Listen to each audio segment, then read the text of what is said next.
Bonjour, c'est Mathieu d'Addicted. Je vais vous parler aujourd'hui de la Burton Custom X Flying V, modèle 2017-2018. Alors on est sur cette planche, sur un profil freestyle polyvalent. C'est-à-dire que c'est une planche qui va passer à la fois sur piste et à la fois en hors-piste. On est sur un cambre Flying V. Alors le cambre Flying V, qu'est-ce que c'est? C'est un cambre multiple. C'est-à-dire qu'on va avoir un cambre inversé entre les pieds, classique sous les pieds, et à nouveau inversé en spatule.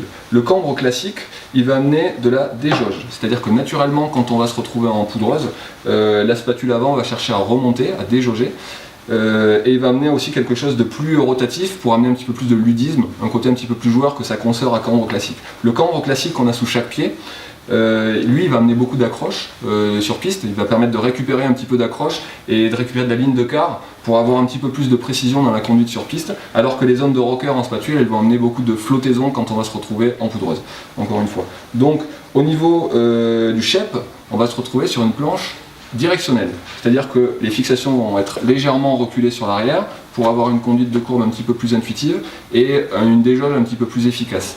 On va avoir aussi une construction très homogène, dite twin, et qui va amener beaucoup d'équilibre avec des renforts en carbone qui vont amener beaucoup de pêche en fait à la planche et beaucoup de pop et beaucoup de propulsion.